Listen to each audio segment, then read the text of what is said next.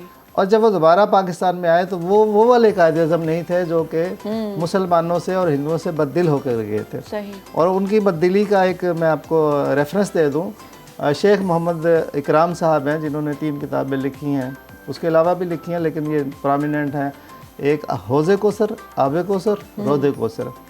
یہ آکسفورڈ میں ملے تھے اس دوران جب قائد اعظم انگلستان میں تھے. صحیح. تو انہوں نے کہا کہ دیکھیں آپ نے مسلمانوں کو بے سر و پا چھوڑ دیا اور آپ یہاں آ کر بیٹھ کے ان کی قیادت کون کرے گا. صحیح. تو انہوں نے کہا کہ بھائی میں نے دیکھ لیا ہے کہ جو ہندو ہیں وہ ناقابل اصلاح ہیں اور مسلمان جو ہیں وہ ناقابل بھروسہ ہیں. جب میں ہندوؤں سے ملنے کی بات کرتا ہوں تو وہ بات تو مان لیتے ہیں لیکن پریکٹیکلی وہ عمل نہیں کرتے. صحیح. لیکن مسلمانوں کے اوپر ٹرسٹ کا میرا لیول یہ ہے کہ میں آج کوئی صبح کو ان سے بات کرتا ہوں اپنے لیڈروں سے تو شام کو جا کے ڈپٹی کمشنر کو بتا دیتے ہیں. تو اس وجہ سے وہ بددل ہو کے گئے. لیکن اقبال نے ان کو پھر انسپائر کیا کہ اب آپ دوبارہ آئیں. تو جب دوبارہ آئے تو وہ ایک بدلے ہوئے انسان تھے, ایک بدلے ہوئے لیڈر تھے. پھر انہوں نے آ کر جو ہے نا وہ اسلام کو جو ہے نا اس کے اندر اپنی تحریک کے اندر شامل کیا اور اسلام کے اوپر پھر لوگوں کو جمع کیا اور لوگوں نے بھی پھر ان کو جو ہے نا ان کا ساتھ دیا. اور پہلے تو یہ نعرہ تھا کہ بٹ کے رہے گا ہندوستان, لے کے رہیں گے پاکستان, لیکن پھر یہ نعرہ بھی اس کے ساتھ شامل ہوا کہ پاکستان کا مطلب کیا, لا الہ الا اللہ. صحیح. صحیح واقعی میں. اور جو ہے نا اب ہم آتے ہیں سلمان صاحب کی طرف. بہت دیر سے وہ خاموش بیٹھے ہوں اور وہ خاموش بیٹھے ہوئے بالکل بھی اچھے نہیں لگتے. تو میں نے کہا ان سے کچھ بات کی جائے. قائد اعظم کے جو اصول انہوں نے جو اپنائے اپنی سیاست میں, اس پہ آپ کچھ بات کیجیے. دیکھیے تھوڑی سی بات میں جو گفتگو ہوئی میں سماعت کر رہا ہوں, گفتگو جو افتخار صاحب نے کی, جو ہمارے شہبانی صاحب نے کی, اور جو ایک مہمان آپ نے بلائے تھے, کیا نام تھا ان کا؟ ڈاکٹر کامران. بہت اچھی گفتگو کر کے گئے. وہ اصل میں پاکستان یا برصغیر میں مسلم آئے ہیں محمد بن قاسم کے زمانے سے. جب وہ انہوں نے آئے اور کسی وہ جو ایک واقعہ ہے کہ کوئی خاتون تھیں، انہوں نے کہا کہ جی جی ہاں، وہ سب آپ سب جانتے ہیں تاریخ. 1000 سال مسلمان یہاں رہے.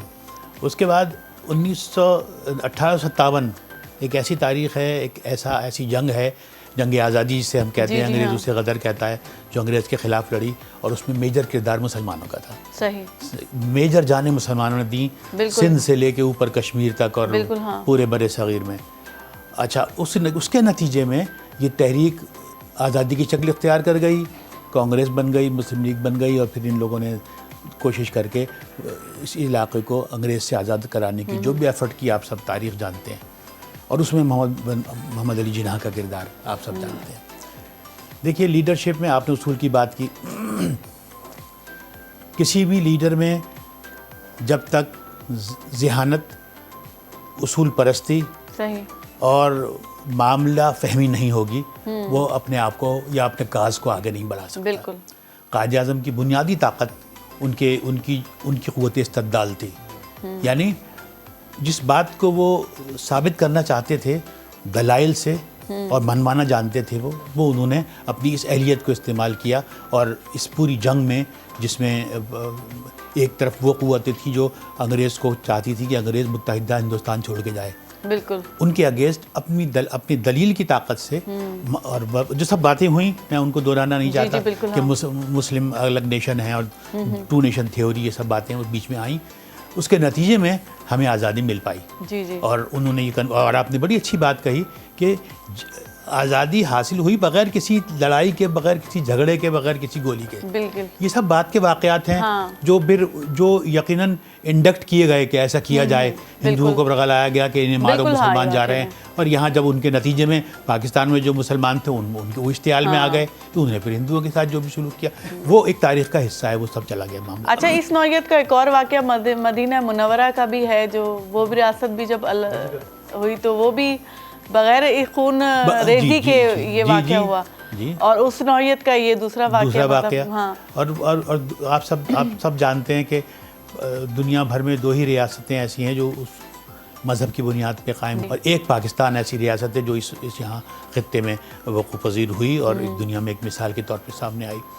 تو اب بات چونکہ قائد اعظم کی ہے تو ہمیں چاہیے کہ ہم انٹیکٹ رہیں قائد اعظم تک، اور ان کے معاملات، ان کی باتیں، ان کی سوچ سمجھیں.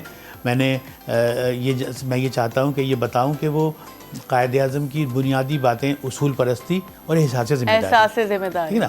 ان کی اصول پرستی کیا تھی؟ ان کی اصول پرستی یہ تھی کہ جب پاکستان بن گیا اور کیبنٹ کی میٹنگ ہوئی، پہلی میٹنگ ہو رہی تھی، میٹنگ شروع ہونے سے چند لمحے قبل جو کیئر ٹیکر تھے وہ آئے اور قائد اعظم سے پوچھا کہ سر یہ میٹنگ ہو رہی ہے، اس میں چائے ناشتے کا کیا انتظام ہوگا؟ انہوں نے کہا کس بات کا چائے ناشتہ؟ یہ سارے لوگ اپنے گھر سے کر کے نہیں آئیں گے، یہ اپنے گھر سے کر کے آئیں گے. یار یہ بنیاد تھی، اگر اس بنیاد کو پکڑ لیتے تو آج ہمیں یہ دن نہ دیکھنے پڑتے. اور ایک دوسری خوبی ان کی احساس ذمہ داری. گورنر ہاؤس کی سیڑھیاں اتر رہے ہیں وہ، ان کے ساتھ ابوالحسن اصفہانی ہیں، ایک پاکستان کے رہنما تھے، آپ جانتی ہیں. تو Quaid Azam step by step جب اترتے جا رہے ہیں تو ہر منزل کی لائٹیں بند کرتے جا رہے ہیں. تو ابوالحسن اصفہانی صاحب نے پوچھا کہ یہ آپ لائٹیں کیوں بند کر رہے ہیں؟ کہنے لگے کہ اگر آج غیر ضروری لائٹیں استعمال کی بعد بند کر دی جائیں گی تو آئندہ قوم کا مستقبل روشن ہوگا اور قوم کے گھر روشن ہوں گے. آپ یہ دیکھیے، جب ہمارے پاس اتنا بڑا لیڈر اور اتنی بنیادی باتیں وہ ہمیں سکھا کے چلا گیا، تو وہ کون سی اسٹیج تھی کہ جہاں یہ صورتحال پیدا ہوئی جو آج ہم دیکھ رہے ہیں کہ ہمارے ملک میں بدنظمی ہر سطح پر، عوامی سطح پر آپ دیکھ لیں، کوئی تنظیم نہیں ہے کوئی. حالانکہ 3 اصول جو ابھی انہوں نے دیے نا، 3 تلوار پہ جو لکھے ہوئے ہیں، وہ سب ہم اب کیا ہے کہ ہاں اتحاد، تنظیم اور یقین محکم، یہ تین اصول وہ قوم کو دے کے گئے. پھر ابھی بات ہوئی، میں سن رہا تھا کہ نوجوانوں کے لیے کیا کہا. نوجوانوں کے لیے انہوں نے بڑا اہم پیغام دیا. قائد اعظم نے کہا نوجوانوں کو کہ دیکھیے، آپ حکم ماننا سیکھیں. آپ کسی بزرگ کی، کسی بڑے آدمی کی ہدایت پر عمل کرنا سیکھیں تو کل آپ کو حکم دینا آئے گا. بالکل، ہاں، یہ قائد اعظم نے فرمایا. آپ باتیں بڑی اچھی کرتے ہیں، ہمارے میڈیا پہ لوگ بڑی قابل گفتگو کرنے والے ہیں، لیکن آپ دیکھیے کہ اس پہ عمل پیرا بالکل بھی ہوتا کوئی نظر نہیں آتا اور نہ اصولوں کی پاسداری نظر آتی ہے. یہ ہمارا قائد کیا پیغام دے کے گیا کہ وہ لائٹیں بند کر رہا ہے, وہ کہہ رہا ہے ناشتہ نہیں ہوگا. یہ بات ہے, لیکن جو ہے نا دیکھیں یہ ہماری سیلف ٹریننگ بھی ہے. ہم صرف بڑے کینوس پہ دیکھ کے صرف ہم اپنے طور پہ ذاتی حیثیت میں ہم کتنے ذمہ دار ہیں, ہم کتنا فالو کر رہے ہیں. تو ہم اپنے اگر ہم کسی بھی چیز کی دیکھا جائے احتساب اپنے سے شروع کر دیں تو وہ جو ہے نا تو کچھ اور نظم جو کچھ قائد اعظم کی نظر کی جائے اگر. ہاں نوجوانوں کے حوالے سے جو باتیں ہو رہی ہیں کہ نوجوانوں کے لیے کیا پیغام ہے, قائد اعظم کا ایک پیغام نوجوانوں کے لیے یہ بھی ہے. انہوں نے نوجوانوں سے یہ کہا تھا کہ آپ کو اپنے جو آپ کے بڑے ہیں ان کے تجربات سے فائدہ حاصل کر کے آگے بڑھنا چاہیے, صحیح, نہ کہ آپ نئے تجربات کریں اور پھر ٹھوکریں کھا کھا کر آگے بڑھیں. بالکل. تو جو آپ کے بڑوں کے تجربات ہیں ان کو بھی آپ لے کر آگے چلیں. اس کے علاوہ میں کچھ اور عرض کرنا چاہوں گا کہ قائد اعظم جو تھے وہ جب دوبارہ آئے لنڈن سے 1932 میں, تو انہوں نے آگے پھر جو جدوجہد شروع کی اس کے اندر لوگوں کو موٹیویٹ کیا اور لوگ موٹیویٹ بھی ہوئے. اس موٹیویشن کے دوران کئی اپس اینڈ ڈاؤن ہوئے. جب کوئی موومنٹ چلتی ہے تو اس کے اندر شور نہیں ہوتا کہ ہمارا جو ٹارگیٹ ہے, جو گول ہے, جس کو ہم اچیو کرنا چاہتے ہیں وہ ہمیں مل جائے گا. اس کے اندر یہ ہوتا ہے کہ ایک انسان جو ہے نا وہ اپنے ذہن میں یہ بھی رکھتا ہے کہ کبھی جو ہے نا وہ ہم اس کے جو ہے نا بارگین بھی کر لیں گے, اگر یہ جو ہمارا مطالبہ ہے یہ پورے کا پورا نہیں ملے گا تو کمتر پہ بھی گزارا کر لیں گے. آپ نے ایک لفظ سنا ہوگا کہ یہ پاکستان کے بارے میں بولا جاتا ہے کہ یہ ملک خدا داد پاکستان ہے, یعنی کہ خدا کا دیا ہوا پاکستان ہے. یہ خدا کا دیا ہوا جو پاکستان ہے اس کی میں مثال آپ کو یوں دوں گا کہ 1946 کیبنٹ مشن پلان آیا. اس کیبنٹ مشن پلان کے اندر انہوں نے یہ تجویز دی کہ پورے ہندوستان کو 3 زون میں تقسیم کیا جائے گا اور ان کے وہ زون بنا دیے جائیں گے اور ان کو ایک کنفیڈریشن کے تحت ان کو ایک آزادی دے دی جائے گی. اور تینوں زون 10 سال تک اکٹھے رہیں گے. 10 سال کے بعد اگر کوئی زون یہ چاہے کہ ہم الگ ہونا چاہتے ہیں تو اس کو پھر آزادی ہوگی کہ وہ الگ ہو جائے. قائد اعظم نے اس بات کو مان لیا. اس بات کو کیوں ماننا؟ اس کی وجہ یہ تھی کہ جب 1945 میں انگریز نے فیصلہ کر لیا تھا کہ ہم نے اب جو ہے نا یہاں سے چلے جانا ہے اور پھر یہ جو کیبنٹ مشن پلان آیا تو قائد اعظم نے یہ سوچا کہ اگر میں نے اس مطالبے کو اس پلان کو نہ مانا تو ہو سکتا ہے کہ انگریز پوری کی پوری گورنمنٹ جو ہے وہ ہندوؤں کے حوالے کر کے یہاں سے چلا جائے, پھر ہمیں جو ہے نا دوبارہ تحریک چلانی پڑے گی اور وہ بہت مشکل ہو جائے گا. تو انہوں نے اس بات کو مان لیا. اس دوران جو تھے وہ کانگریس کے جو صدر تھے وہ نہرو تھے. اچھا, نہرو صاحب کے منہ سے ایک بات نکل گئی کہ ایک دفعہ جب ہم آزاد ہو جائیں گے تو پھر علیحدہ کون کس کو ہونے دے گا. یہ ہندو ذہنیت انہوں نے وہاں پہ شو کر دی. اور مولانا ابوالکلام آزاد نے کہا کہ اس دوران جو صدارت کے الیکشن تھے میں وڈرا ہوا تھا, ہمیشہ وہ صدر بننے چلے آ رہے تھے, میں وڈرا ہوا اور یہ میری سب سے بڑی غلطی تھی کہ جو میں صدر بننے سے میں جو ہے نا میں نے عہدہ قبول نہیں کیا اور میں وڈرا ہو گیا, اور اگر میں صدر بننا ہوتا تو میں یہ بات اپنے منہ سے کبھی نہ نکالتا. مولانا ابوالکلام آزاد نے یہ کہا. اچھا, لیکن قائد اعظم نے اسی کو پک کر لیا, اسی بات کو کہ وہ یہ دیکھیں ان کی نیت میں ابھی سے فطور ہے, یہ کہہ رہے ہیں کہ بعد میں کون علیحدہ ہونے دے گا, اب تو ہم پاکستان لے کر رہیں گے. تو یہ دیکھیں کہ مطلب ہے جو جس چیز کو انہوں نے مان لیا تھا اس کو اللہ تبارک و تعالیٰ نے ہندو لیڈر کے منہ سے جو ہے نا ہمارا کام اور آسان اس کی نیگیشن کروا دی اور اس کا کام جو ہے نا وہ بہت آسان ہو گیا, ورژن کلیئر ہو گیا کہ ہم جو ہے وہ اس کے اندر ہیں. اچھا, پھر جو ہے نا قائد اعظم کا 1946 میں ایک ڈیلیگیٹ آیا تھا, اس کے اندر یو کے کا جو پارلیمنٹ ہے نا لنڈن کی, اس کے اراکین آئے تھے, 10 رکنی تھے اور ڈیوڈ رچرڈ اس کا سربراہ تھا. تو اس میں ایک صاحب تھے, ان کا نام ہے مسٹر سورنسن. انہوں نے جا کر ایک کتاب لکھی مائی امپریشن آف انڈیا. تو انہوں نے بہت ساری باتیں لکھی, یہاں پہ آئے تھے تو انہوں نے ملاقاتیں کی, قائد اعظم سے کی, نہرو سے کی, ابوالکلام آزاد سے کی, سب سے کی. قائد اعظم کے بارے میں کیا لکھتے ہیں وہ لکھتے ہیں کہ ہی از دا سورڈ آف اسلام ان سیکولر سکیبرڈ, کہ وہ ایک اسلام کی ایک تلوار ہے لیکن ایک سیکولر ان کا جو ہے نا وہ نیام ان کی سیکولر ہے، میان ان کی سیکولر ہے. یہ دیکھیں یہاں پہ تصویر لگی ہوئی ہے. کوئی کہہ سکتا ہے یہ مذہبی بندہ ہے؟ نہیں، یہ نہیں کہہ سکتے. ان کے ٹائی دیکھ لیں، ان کا کوٹ دیکھ لیں، ان کا رہن سہن دیکھ لیں، لیکن اس کے اندر جو تلوار سمائی ہوئی ہے وہ اسلام کی تلوار، وہ اسلام کی تلوار تھی واقعی میں. یہ بہت بڑی بات ہے، بہت بڑی بات تھی واقعی میں. سیکولر ہونے کے لیے ایک بات اور اہم ہے کہ آپ جب حکومت چلائیں گے تو آپ کی حکومت کے آپ کے دائرۂ اختیار میں ہندو بھی ہوں گے، سکھ بھی ہوں گے، مسلمان، تو آپ کو ان کو برابری کے حقوق دینے. اس سینس میں وہ سیکولر تھے. وہ کہتے تھے کہ سب کو ان کے حقوق ملنے چاہیے، اپنے عقیدے کے مطابق زندگی گزاریں اور کسی بھی طرح ان کو کسی امتیازی سلوک کا شکار نہ ہونے دیں. اور دیکھا جائے سیکولر کی ڈیفینیشن یہی ہے. لوگ پتہ نہیں سیکولر بندے کو کیا بنا دینا چاہتے ہیں، ایک الگ بحث ہے. اچھا، علامہ اقبال صاحب کے کیا تاثرات تھے قائد اعظم کے بارے میں؟ علامہ اقبال صاحب نے تو بڑے ایک خوبصورت شعر میں ان کی صلاحیتوں کو خراج تحسین بھی پیش کیا اور اجاگر بھی کیا. ان کا ایک شعر ہے کہ وہ اسپیسیفکلی ان کے لیے نگاہ بلند، سخن دل نواز، آہ پرسوز، یہی ہے رخت سفر میرے کارواں کے. اور یہی سارے عوامل آپ نے جانتی ہیں کہ قائد اعظم کی شخصیت میں تھے. اچھا، ایک بات میں آپ کی میں سے ایڈ کروں جو آپ نے ابھی کہی کہ ہم کو بھی کیریکٹر وائز بہتر ہونا چاہیے. دیکھیے یہ بڑی ضروری ہے ہمیں ہونا چاہیے، لیکن یہ میرا خیال ہے کہ کیریکٹر ہمیشہ اوپر سے نیچے آتا ہے. بالکل. یعنی جیسے ہمارے رول ماڈل کسی کو بننا رول ماڈل بنے گا تو پھر نیچے والے اسے اڈاپٹ کریں گے. جیسے فیملی میں مادر فادر اگر جس طرح کا کیریکٹر رکھ رہے ہوں گے ویسے ہی بچے رکھیں گے. نہیں، لیکن ہمیں قائد اعظم کی شخصیت کو دیکھنا ہے نا، ان کی شخصیت کو دیکھ کے اپنا کردار بنانا ہے. ہمیں قائد اعظم کی شخصیت کو دیکھنا ہے. افتخار صاحب جو ہے نا، کچھ اگر آپ سنانا چاہتے ہیں ان پہ کوئی نظم وغیرہ. نظم تو میں نے سنا دی ہے، جی وہی کچھ میں اور لایا تھا اور اس وقت تو نہیں ہے، لیکن اس میں میں تھوڑا سا ایک بات کرنا چاہتا ہوں. کر لیں. دیکھیں، ہم نے اب جتنی گفتگو کی ہے اس میں کوشش یہ کی ہے کہ ہم ایک میسج دیں قوم کو اس وقت جو ہمارے پاس موجود ہے کہ قائد اعظم کیا چاہ رہے تھے، ان کے پرنسپلز کیا تھے، پاکستان کو وہ کیسا بنانا چاہ رہے تھے. تو ہم اس کو ایک ریویو، ہمارے سامنے اس وقت بیٹھے ہوئے لوگ ہم اور پوری قوم بھی دیکھ رہی ہمیں، تو ہماری ایک لمحہ فکریہ ہے. ایک 3 چیزیں میں پوائنٹ آؤٹ کرنا چاہتا ہوں. جی بالکل.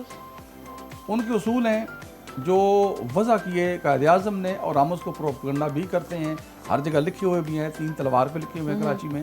تو وہ ہیں اتحاد، تنظیم اور یقین محکم. اب ہمیں ریویو کرنا ہے، دس از دا کرائٹیریا. یہ ہمارے پاس ایک معیار دے گئے ہیں وہ قائد اعظم، اور ہم نے اب ہم اپنے ایک قوم ہیں کہ نہیں ہیں اور ہمارے پاس یہ ایلیمنٹ ہمارے اندر پائے جاتے ہیں کہ نہیں، تو ہم اپنے آپ کو اس کو پرکھ سکتے ہیں. نمبر 1 ہے اتحاد. اب اتحاد کیا؟ قائد اعظم جس اتحاد کو ہمارے دے گئے تھے کہ بھئی یہ میں اصول دے رہا ہوں اتحاد، متحد ہو کے رہنا.